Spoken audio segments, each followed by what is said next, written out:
प्राण प्रतिष्ठा से पहले शोभा यात्रा निकाला गया है। हमारे साथ महाराज जी हैं, मैं इनसे लगातार बातचीत करूंगा। प्राण प्रतिष्ठा हो रही है अयोध्या में जी, और राम जी आने वाले हैं जी। और किस तरीके से आप देखते हैं, क्या कहना चाहेंगे, क्या जनता को सलाह देना चाहेंगे? उसके लिए अगर स्वयं माता सरस्वती और पूरी समुद्र की स्याही बना दी जाए और कल्प वृक्ष की, पूरे कल्प वृक्ष के वृक्ष की टहनी बना दें और माता सरस्वती स्वयं बैठकर अगर इस चीज की गुणानुवाद करें, फिर भी गुणानुवाद नहीं कर सकते हैं। मैं क्या कह सकता हूं, मैं तो एक दास हूं, मैं तो एक भक्त हूं। उनके नाम का आज जन जन में जाके अलख जगाने का काम कर रहा हूं और ये अलख जगाने का काम है कि पूरा आज 3 गांव के लोग यहाँ पे एकत्रित हैं। हमारे बीच में हमारे प्रधान गौरा गुलाब जी उपस्थित हैं और गुलाब जी का मैं तहे दिल से अभिनंदन करूंगा, स्वागत करूंगा। और प्रभु श्री राम आज इनको प्रधान बनाए हैं, कल जिला पंचायत ब्लॉक प्रमुख विधायक जी बना दें। ये प्रभु से कृपा और इनको आशीर्वाद है कि एक बार फोन करते ही हमारे पिंटू जी हैं उधर खड़े हुए हैं, इनको ज़्यादा फ्रंट में आना अच्छा नहीं लगता है, परंतु फिर भी हम आपसे बताएं कि सुबह फ़ोन किए तो ये हुआ कि हम यहाँ पे आने वाले हैं। तो ये जो प्रयोजन बनाया गया ये तुरंत ऑटोमेटिक जल्दी फटाफट बनाया गया। इतने में ही सब लोग आप लोग उपस्थित हुए। ये राम का काज है, राम काज करवे को आतुर, प्रभु का काज है, प्रभु का काज है तो उसमें कोई है नहीं, संशय का विषय नहीं है। क्योंकि प्रधानमंत्री नरेंद्र मोदी ने कहा है कि 22 तारीख को जो है दीपोत्सव पूरे हिंदुस्तान में किया जाएगा, क्या कहना चाहेंगे? 22 तारीख को दीपोत्सव नरेंद्र मोदी जी इसलिए कह रहे हैं क्योंकि हमारे माननीय श्री नरेंद्र मोदी जी हमारे देश के राजा हैं। हमारे देश के कौन है? राजा हैं। उनकी बात जन जन में जाएगी, सोशल मीडिया में जाएगी और जो वो बात सोशल मीडिया में बड़े मंच में बैठकर कह रहे हैं वही बात हम भी आपसे यही बात को कह रहे हैं। और 22 तारीख को दीपोत्सव का महोत्सव सारे पूरे भारतवर्ष में नहीं, अनेक प्रकार की बाहर कंट्रियों में भी मनाया जाएगा। और हम लोग सब लोग एकत्रित होकर 22 तारीख को सब लोग, कोई शोभा यात्रा कर रहा है, कोई कुछ कर रहा है, कोई कुछ कर रहा है। ये आनंद का बड़े ही परमानंद हो रहा है, बड़ा आनंद हो रहा है भैया। क्योंकि अगर देखा जाए तो ये भगवान है, भगवान सबके होते हैं, लेकिन कहीं ना कहीं कुछ लोग ऐसे हैं, जब आप राजनीति की अगर हम बात करते हैं तो कुछ लोग ये कह रहे हैं कि जब तक निमंत्रण नहीं मिलेगा तो हम कैसे चले जाएं? हाँ, इस विषय में मैं चर्चा करना चाहूंगा। इस विषय में मैं आपको बताना चाहूंगा कि जो ये जो है कह रहे हैं कि हमें निमंत्रण नहीं मिला है, निमंत्रण दिया जाएगा ना। निमंत्रण वाला काम तो करो।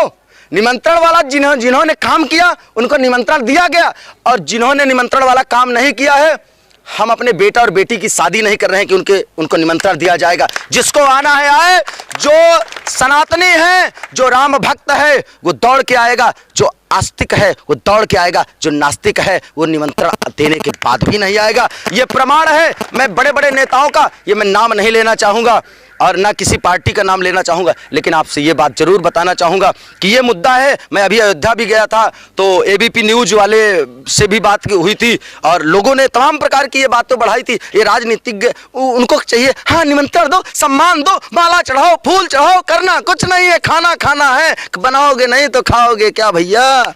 बनाना तो पड़ेगा तब तो आप खाएंगे। तो उनको निमंत्रण पहुँचे या ना पहुंचे, हम तो यहाँ से आपके माध्यम से कह रहे हैं कि सबका सम्मान है, सबका स्वागत है, लेकिन निमंत्रण, प्रभु के काज में कोई निमंत्रण नहीं है। ना इसमें महाराज जी अपनी बेटी की शादी कर रहे हैं। आप लोग पत्रकार महोदय अपना अपना विशेष समय निकाल के आए हैं। हमारे प्रधान जी जिनको 3 गाँव की सेवा दी गई है अपना बहुमूल्य समय निकाल के आ रहे हैं। हमारे भैया लोग सब प्रतिष्ठित लोग हैं, सब समाज में रहने वाले हैं। इतनी गाड़ियाँ, इतने लोग, सब लोग दौड़ के भाग के काम कर रहे हैं। तो ये प्रभु का काज है। हमें तो कोई निमंत्रण नहीं मिला, हमें तो कोई निमंत्रण नहीं मिला, फिर भी हम दौड़ रहे हैं, फिर भी हम भाग रहे हैं, फिर भी हम कर रहे हैं। निमंत्रण का इसमें विषय कहाँ है भैया? कोई अपने घर में प्रयोजन होता है तो क्या आपको निमंत्रण की जरूरत पड़ती है? आप बताएं पत्रकार महोदय। नहीं होती है, लेकिन इस तरीके से फिर चर्चाएं क्यों हो रही हैं? चर्चाएं हो रही हैं ना, भांति भांति के लोग हैं इस संसार में। चर्चाएं इसलिए हो रही हैं क्योंकि भांति भांति के लोग हैं। जो सतयुग था उसमें 100% सत्य था और उसमें लोगों की आयु 1 लाख वर्ष होती थी। करोड़ वर्ष जीते थे लोग। फिर उसके बाद में सतयुग, फिर त्रेता आया जिसमें 25% पाप बढ़ गया। द्वापर आया तो 50-50 हो गया। अब ये कलयुग है, यहाँ पे 75% पाप है, 25% पुण्य है। नहीं, इस 3 गांव में कितने वोटर हैं प्रधान जी? 2800 वोटर हैं। 2800 में यहाँ पे 800 भी नहीं है। यही प्रमाण है। प्रत्यक्ष को प्रमाण की आवश्यकता नहीं होती। जो मैंने आपको बताया, सतयुग में 100% सत्य, सतयुग त्रेता चले आइए 25% पाप बढ़ा। श्री राम जी को लेकर के तरम तरम के जो है सोशल मीडिया पर जो है वायरल होते रहते हैं और ये आपत्तिजनक टिप्पणी भी वायरल होती रहती है, उस पर आप क्या कहना चाहते हैं? उनको क्या संदेश देना चाहेंगे आप? संदेश में उनको ये देना चाहूंगा कि वो चकाचक वो अपना काम करते रहें और चकाचक हम अपना काम करते रहेंगे। अब देखना ये है कि दंगल चुनाव सब लड़ते हैं, चुनाव में जीतता कौन है ये देखा जाएगा, और हम तो जीत चुके हैं। अब उनके कहने से थोड़ी खिसियान बिलरिया खंभा नोचे वही वाली हाल है भैया, बस और कोई नहीं है। परिचय जाना चाहेंगे? परिचय मैं आपको बताऊं, मैं एक कथा प्रवक्ता हूं और मैं एक दास भी हूं। मैं श्रीधाम वृंदावन रहता हूं और श्रीधाम वृंदावन में ब्रह्मदेव पीठाधीश्वर, मेरा वहाँ पे ब्रह्मदेव के नाम से आश्रम है। हमारे कुलपुरुष देवता हैं ब्रह्मदेव पीठाधीश्वर हूँ, श्री श्री प्रेम मूर्ति जी महाराज।